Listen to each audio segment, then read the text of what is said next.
He slammed his fist on the podium and said, "Obama left this country in ruins." Reporters gasped. Moments later, Obama responded, not with rage, but with receipts. One man shouted, the other proved, and America watched, stunned. When leadership is on trial, who do you believe? The man with the mic or the one with the facts? Before we get to this explosive moment, tell us where you're watching from. And if you believe truth still matters, hit subscribe. We've got another jaw-dropping story coming tomorrow. The lights in the East Room of the White House were almost blinding. The mood, already tense, turned electric the moment former President Donald Trump stepped up to the podium. He wore a smirk, the kind that always signaled a storm was coming. A wall of cameras snapped to life. Dozens of reporters sat rigid, pens in midair, breaths held. Then it came. With the full force of his voice and his finger jabbing toward the lens, Trump declared, "Barack Obama failed. We're cleaning up his—" He didn't flinch. He didn't blink. It was said like a mic drop, a final word delivered not just to a room full of journalists, but to a country divided. The reaction was immediate and visceral. You could hear the subtle gasp of air leaving the room. A CNN journalist let out an audible, "He went there again," before catching herself. Trump's aides, standing just to the side, exchanged glances. Tight TZZs, Moritagas stood on unease. Some reporters began scribbling. Others froze, unsure whether to treat the line as political posturing or a declaration of rhetorical war. No matter the interpretation, everyone in that room knew they had just witnessed a direct strike, personal, political, and piercing. Across the city, in a quiet office tucked into a modest brick building not far from Capitol Hill, a former Obama aide sat at his desk reviewing a policy draft. The television behind him was tuned low to the live press conference. He turned when he heard the words. He didn't need the volume. He saw the finger. He saw the impact. "He just lit the fuse," the aide whispered, leaning forward, already dialing a number. Something had shifted, not in polling or politics, but in tone, in temperature.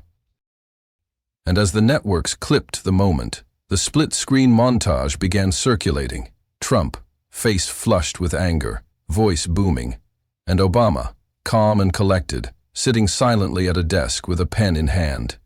The caption read, only one line, "Legacy, on trial." Donald Trump did not walk into Washington like a traditional politician. He bulldozed in. He built his campaign not on policy specifics or bipartisan coalitions, but on disruption. He branded himself as the anti-Obama from day one. Everything about his rhetoric, from the slogans to the executive orders, was designed to erase, unravel, or outshine the man who came before him. He was running against Obama's legacy, determined to rewrite the story America had told itself for 8 years. To Trump, this wasn't just about undoing regulations. It was about dominance, revenge, and symbolism. At press conferences, Trump often veered off screen, sometimes mid-sentence, to take jabs at Obama.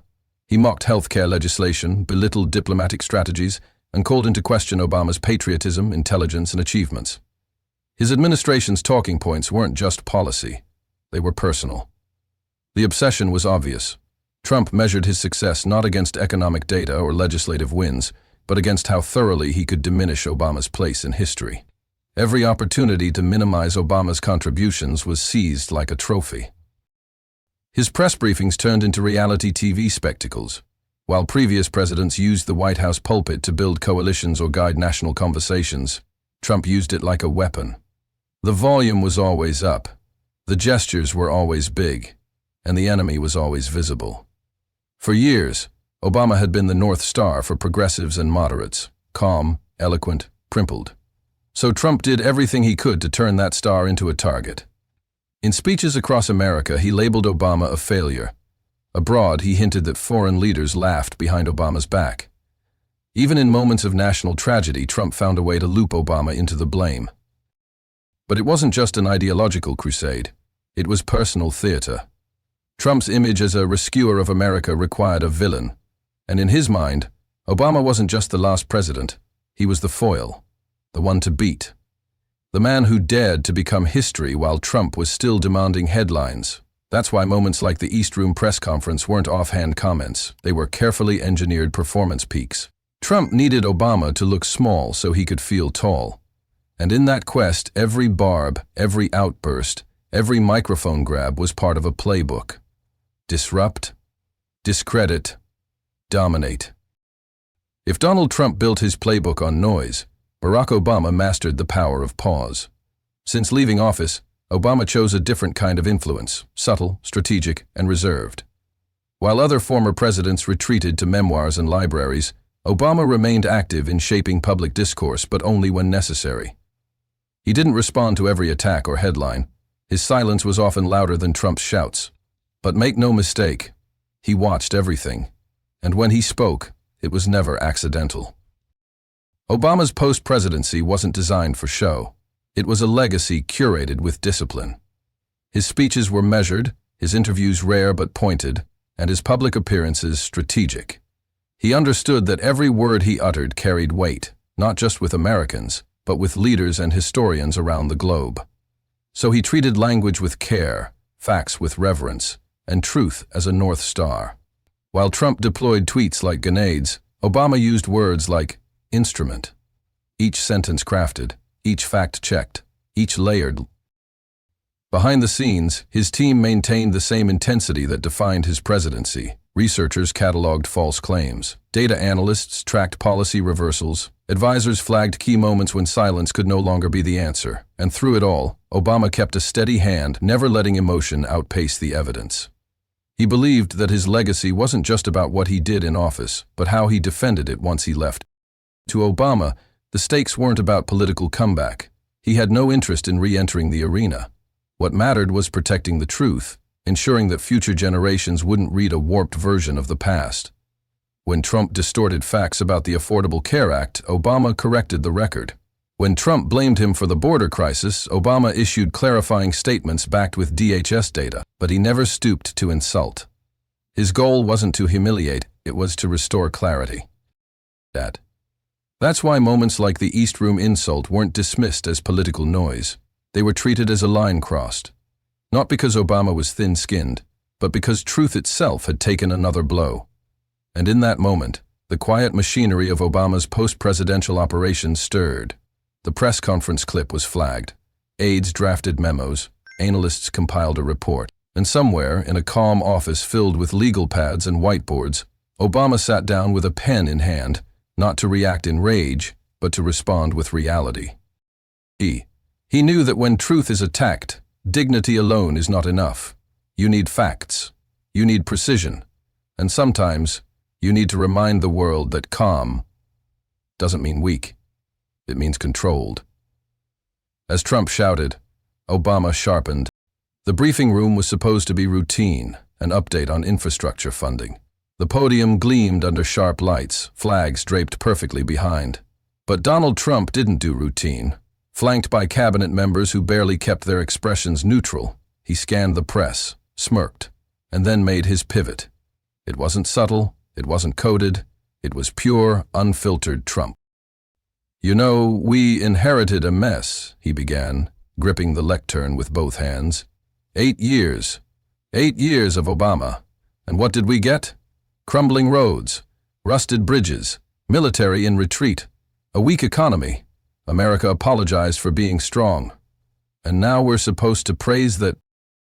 Reporters froze. Cameras zoomed in. Every soundbite tracker in the building clicked into high gear. "I didn't come here to talk about the past," he continued, eyes narrowing. "But someone has to. Because while President Obama gave speeches, I was busy actually building things. He talked. I built. That's the difference." The jab hit like a sledgehammer. A few gasps rippled through the room, not just from the press, but from staffers off camera, clearly blindsided. Trump wasn't answering a question. No one had even mentioned Obama. He'd launched this missile unprovoked, as if itching for a public feud. He didn't stop. "Look at your highways, your airports." "Third world," he barked, voice rising. "We had the money. We had the tools. What we didn't have was leadership. You know who was president during all that? Obama. He had 8 years. What did he do? Write books. It wasn't policy. It wasn't strategy. It was performance. But for Trump, performance was the point. He wasn't speaking to analysts or economists.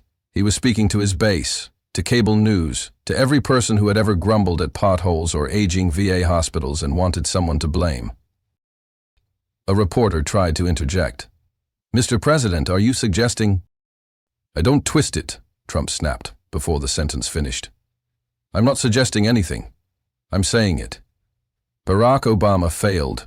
He failed the military. He failed black communities. He failed working Americans.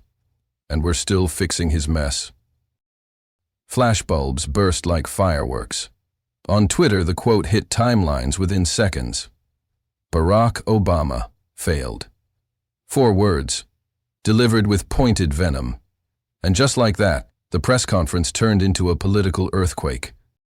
In a quiet corner of the room, a younger White House aide leaned toward a colleague and whispered, "He just opened a war he's not ready for." But Trump was already on to the next question, confident, charged, and convinced he'd just won the news cycle. Within minutes of Trump's tirade, the quote echoed across every platform. Barack Obama failed wasn't just a line. It was a headline, a chyron, a rallying cry, and a punchline all at once. By the time Trump left the podium, CNN had already cut to a panel. By the top of the next hour, Fox News was celebrating it. And by midnight, the internet had turned it into a political circus. Hannity opened his segment, grinning from ear to ear. "Finally," he declared, "a president with the guts to say what the elites won't." Obama left behind broken promises and broken roads. On the screen behind him flashed images of potholes, empty factories, and slow-motion clips of Trump pointing at the camera. The message was clear. Trump was the truth-teller, Obama the illusionist. Across the aisle, Rachel Maddow looked stunned. "He said that? Unprovoked?" she repeated, shaking her head. "This wasn't criticism. It was a calculated insult. It wasn't about infrastructure. It was about legacy warfare." Her segment layered Trump's speech with Obama's past State of the Union clips, creating a stark contrast between fire and formality, volume and vision. Colbert, meanwhile, didn't hold back. "He's right," the comedian deadpanned. "Obama didn't fix every pothole. But he also didn't suggest that Obama invented potholes, which, to be fair, is probably next week's press conference." Zah stood up. Social media followed. On Twitter, Obama-Trump trended globally. Commentators clashed in real time. Defenders cheered Trump's brutal honesty, while critics accused him of using Obama as a scapegoat whenever his own policies floundered. One tweet went viral, with over 1 million likes. Trump blaming Obama for infrastructure is like blaming Lincoln for Wi-Fi speeds. In classrooms and community centers, the discussion took on a life of its own. Pundits debated, was this political strategy or a meltdown? Did Trump miscalculate by awakening the one figure Democrats still unite behind? Or was this precisely what he wanted, a headline war he knew would push him back to the front page? Cable news ran the clip on loop. Podcasts analyzed every syllable. Meme pages filled Instagram with side-by-sides of Obama reading calmly while Trump ranted in capital letters. One TikTok showed a dog looking confused while the Trump quote played in the background, captioned, "My face when he said that." And yet, through it all, one question kept surfacing. One haunting, unanswered question whispered across screens, dinner tables, and green rooms alike. Will Obama respond? The contrast hit the American public like a lightning bolt. One side of the screen, Donald Trump, red-faced, finger-stabbing the air, declaring Barack Obama a failed experiment. On the other, Obama, composed, backlit by natural light in a modest office, delivering facts with surgical precision. Networks didn't even need to add commentary. The difference was visceral. CNN ran the 2 clips back-to-back in a loop. MSNBC gave Obama's statement primetime treatment, while even Fox News replayed the side-by-side and admitted, this is a different kind of response. On TikTok, the remix culture took over instantly. A Gen Z creator spliced Trump's rant with booming sound effects, explosions, record scratches, over-the-time anime visuals. Then came Obama's calm rebuttal, set to gentle piano music and slow zooms. The caption, "Guess who brought receipts?" It racked up 4 million views in 6 hours. Others added captions like noise. It wasn't just digital parody, it was digital indictment. And it spread faster than either man could have predicted. Memes flooded Twitter and Instagram. One image showed Trump yelling in front of a pothole with the words, "Obama didn't fix this." Below it, another photo. A newly paved highway in Minnesota with the caption, "Actually, he did." The hashtag, "Guess who built it?" surged into the top 10 within a day, joined by reasons, not rants, and Obama facts. NBA players posted reactions from the locker room, quoting the line, "Leadership is not measured by volume but by vision." Even the world of sports knew something seismic had shifted. It wasn't just entertainment or political junkies feeding the momentum. Classroom teachers printed out Obama's statement as an example of rhetorical clarity. A professor at Columbia called it a masterclass in rebuttal without noise. Debate coaches cited it as a blueprint for how to stay composed under fire, and in civic organizations, from youth councils to senior advocacy groups, the takeaway was universal. Facts don't shout, they just stand. Cable news, still craving drama, tried to stir the pot by asking, "Will Obama hit back harder next?" But the response from his office was definitive. There would be no follow-up. What needed to be said had been said. The data spoke louder than any insult ever could. That silence, again, deepened the power of the message. It became the ghost that haunted Trump's next appearances. At a fundraising dinner the following weekend, Trump attempted to rally his base with another jab, calling Obama Mr. Spreadsheet and mocking his 3-page apology letter. But even the laughter in the room felt thinner than usual. What once read as dominance now read as desperation. His own audience sensed it. The punch hadn't landed. Worse, it had bounced back. Meanwhile, Obama's words began circulating in unexpected places. On Reddit, a retired engineer posted, "I worked on that bridge in Nevada. It was Obama money that made it happen." A nurse in Detroit commented on Facebook, "Our hospital expansion came from Recovery Act funds." Trump wasn't even in politics back then. These weren't political operatives. These were regular Americans verifying the truth with their own lives and labor. That's what made the backlash so potent. It wasn't just partisan spin.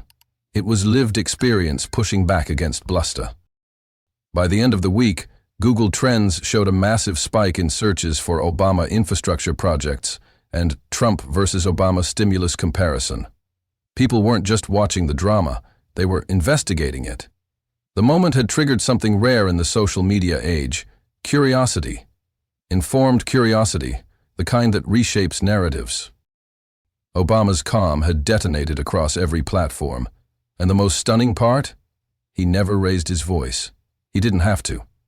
His words, backed by evidence, did what shouting couldn't. They stayed, they echoed, they changed the room. Barbershops lit up before the sun came up. From Brooklyn to Baton Rouge, old heads leaned forward in worn-out chairs and said it first. Trump tried it, and Obama just stood there, didn't even flinch. Conversations swirled between Clippers and ESPN, each replaying the moment when bluster met its match. In those few minutes of calm dignity, Obama reminded many why they had once voted with hope in their chest and data in their hand. The contrast was cultural, not just political. Trump was fire, Obama was ice. But it was the ice that cut deeper. On college campuses, the vibe was different, but just as electric. In dorm rooms and lecture halls, the debate turned into something else: analysis. Political science majors broke down Obama's rhetorical pacing. Communications classes replayed the statement to dissect cadence, emphasis, and silence. Even students who didn't care for politics couldn't ignore it. A junior at Howard tweeted, "I ain't into politics like that, but damn, that man taught a masterclass." The quote hit 250,000 likes overnight. Gen Z, raised on noise, found a moment of peace more jarring than any insult. Late-night shows ran with it. Colbert, in classic fashion, opened his monologue with "Trump screamed into the void sent back a spreadsheet." The line brought the house down. Trevor Noah called it the most elegant gut punch in political history. On SNL, they spoofed Trump ranting while Obama calmly handed out charts like Oprah. "You get a fact, you get a fact." The comedy wasn't just funny, it hit a deeper nerve. America was exhausted from the volume. Obama's restraint felt like a cold drink in the heat wave of chaos. Meanwhile, polling firms couldn't keep up with the shift. A rapid response at CNN poll showed that 61% of viewers found Obama's statement more presidential than anything said in the last month. Independents leaned heavily toward Obama, especially among suburban voters who admitted being tired of the spectacle. In battleground states like Michigan and Pennsylvania, focus groups revealed a growing sentiment: we may not agree with Obama on everything, but at least he's... Even some conservative voices were uncharacteristically quiet. Fox News panelists struggled to spin the moment without sounding unhinged. One host tried to reframe Obama's data dump as elitist smugness, but the audience wasn't buying it. The facts were too solid, the delivery too calm. When you yell fake news at a bridge that people drive on every day, the lie cracks under reality. And voters noted. Among establishment Republicans, the tone was quietly nervous. Mitch McConnell offered no comment. Nikki Haley dodged the topic. Ron DeSantis gave a half-hearted nod to Trump's energy, but pivoted quickly to talking about gas prices. Behind the scenes, GOP strategists whispered that Trump had picked the wrong fight at the wrong time. Voters weren't in the mood for another grudge match. They wanted relief, maturity, and results. Trump's obsession with Obama no longer played as strength. It looked like fixation. Democrats, on the other hand, felt re-energized. AOC tweeted a single sentence: "Leadership looks like that." Bernie Sanders reposted the Obama statement with the caption, "Truth still matters." Even moderates who had once urged Obama to stay out of the political fray now praised his restraint. The center-left coalition, fractured after years of infighting, found something close to consensus in that 3-page document. Not because it was flashy, but because it was unshakable. Grassroots energy surged in response. Small dollar donations to Democratic PACs rose 22% within 48 hours. Volunteer sign-ups for voter registration efforts doubled in swing districts. Civic orgs used the moment to launch Data is Power campaigns aimed at countering disinformation. For the first time in a long time, the message wasn't resist, it was reaffirm. What Obama did wasn't just clapback, it was course-correct. And in doing so, he sparked something rare, a return to substance. Not viral because of outrage, but because of clarity. Not because he raised the temperature, but because he brought it back down. That shift wasn't just felt in polls, it was felt in people. The calm had worked for Obama, but for Trump, it had the opposite effect. The former president's quiet 3-page statement gnawed at him in a way screaming critics never could. It wasn't loud, it wasn't personal, it was precise. And worst of all, it was being believed. So Trump did what Trump always does when cornered. He escalated. 2 days later, Trump returned to the press briefing room with a vengeance. "Barack Hussein Obama," he began, emphasizing each syllable like it was a punch, "did nothing for this country except talk." The room went still. Then he leaned in. "All those so-called accomplishments? Fiction. There was no infrastructure, no jobs, just speeches and teleprompters. I've seen better plans in high school debates." He wasn't finished. "You want roads? I built roads. I built walls. Obama left us with potholes and poetry. That's the truth." He flashed his signature smirk, convinced this was the knockout moment. But what he didn't realize, what he couldn't see, was that America wasn't buying it this time. Not after Obama's facts had been dissected, cited, and confirmed by every major outlet. Within minutes, fact-checkers were on fire. Reuters, PolitiFact, and AP all rolled out real-time rebuttals. They listed Recovery Act investments, broken down by county.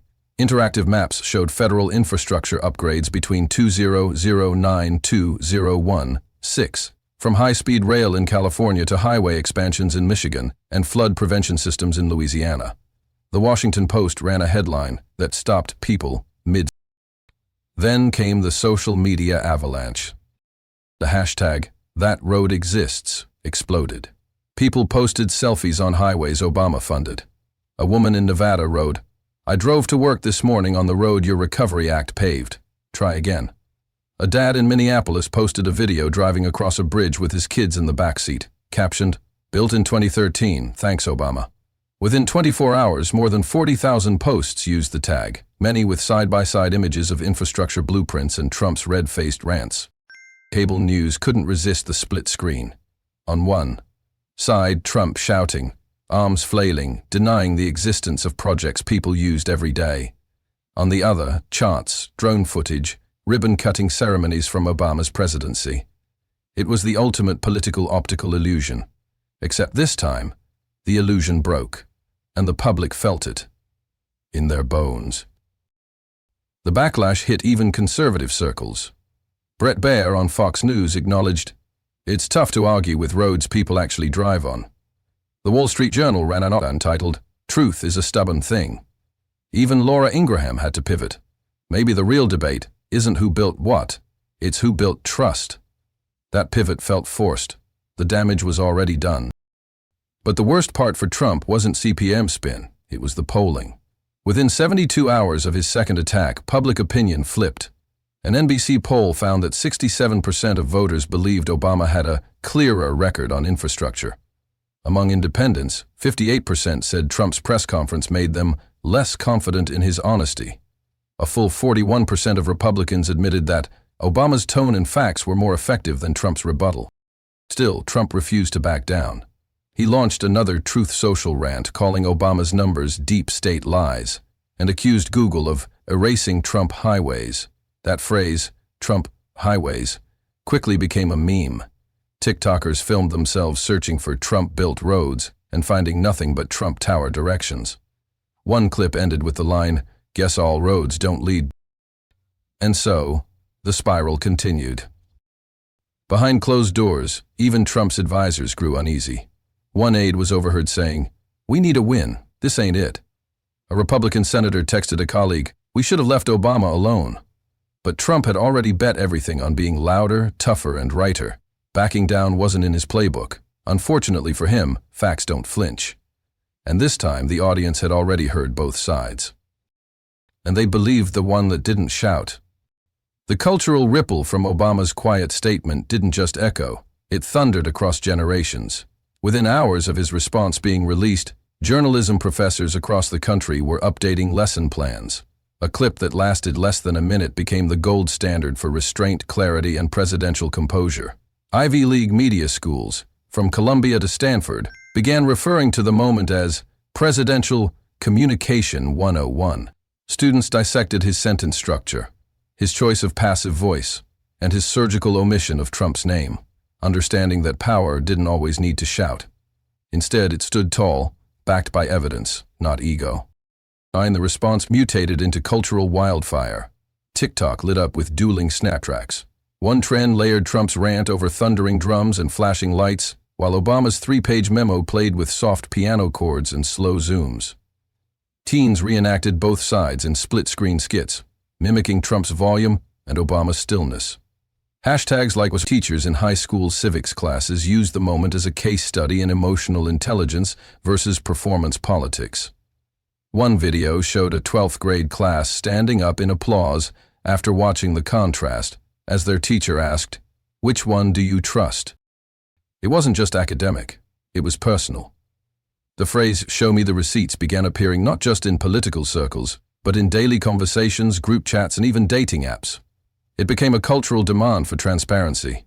People started using Obama's memo style to respond to online trolls, replacing arguments with bullet point facts and links.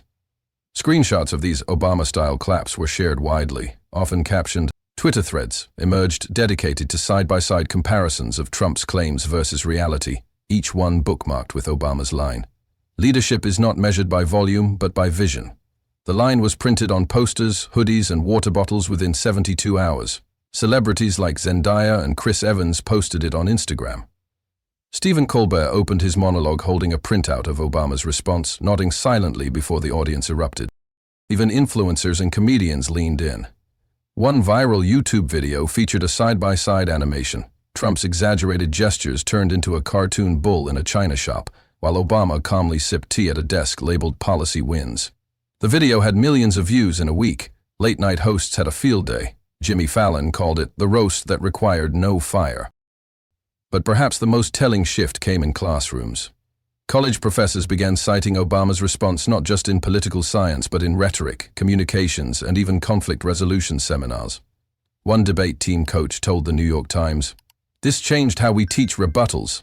It's not about being louder, it's about being unshakable." Students across the country practiced Obama-style takedowns, focusing not only but precision. It wasn't just viral, it was visionary. The culture didn't just react, it evolved. And in a digital world obsessed with noise, Obama had proven one thing: truth doesn't always need a mic. Sometimes, the quietest voice changes everything. The screen fades from chaotic split screens and shouting pundits to a quiet black background. One by one, the final clips play without narration. Donald Trump at the podium, red tie swinging, face red, voice rising. "Obama left this country broken, and I fixed it." Cut. A shot of Barack Obama, seated in a book-lined office, calmly reviewing a document. No sound. Just the clack of a pen tapping paper, then his voice, measured and still. Leadership isn't measured by volume, but by vision. The contrast isn't just political, it's philosophical. And America saw it. Across the country, in classrooms and community centers, the moment is replayed, not as spectacle but as standard. Obama didn't shout. He didn't retaliate. He laid down facts, carefully and without spectacle. In an era addicted to rage and retweets, he reminded the country what substance feels like. The viral moment wasn't about who yelled louder, it was about who proved more. And the public noticed. For many, it was the first time in years they saw calm treated as strength and not as weakness. Trump's strategy had always been noise. He understood how to dominate airwaves, how to bait the press, how to drag every conversation down to a place where facts got buried beneath performance. But this time, his swing missed. Because when the public leaned in for the rebuttal, they didn't get a meme. They got a masterclass. Obama's response didn't just shut down the argument. It elevated the entire conversation, and it shifted the expectations of what leadership should look like again. As that calm, three-page statement circulated online, read aloud by creators, and dissected on morning shows, a new phrase began to surface in comment sections, classrooms, and campaign ads. Facts don't shout, they stand. It wasn't just a slogan. It was a cultural exhale. For the first time in years, people were reminded that the truth doesn't always wear a red hat or wield a microphone. Sometimes it just sits there quietly, waiting for you to notice. And when it shows up, it changes everything. In a political landscape dominated by performance, that moment forced a reckoning. Do we want leaders who talk to win applause, or leaders who write to build foundations? That's not just a media debate, it's a generational one. And you, watching this, are part of it. Because how we respond to moments like these, what we elevate, what we repeat, what we share. So here's our call. If you believe that truth doesn't need to yell to be heard, if you believe that dignity, clarity, and facts still matter in this country, then subscribe. This channel doesn't chase noise. We follow substance. We bring you what they try to bury beneath the headlines. We honor the voices who speak to history, not just the news cycle. Join us, be part of. Because in the end, history doesn't remember who shouted loudest. It remembers who stood for something real.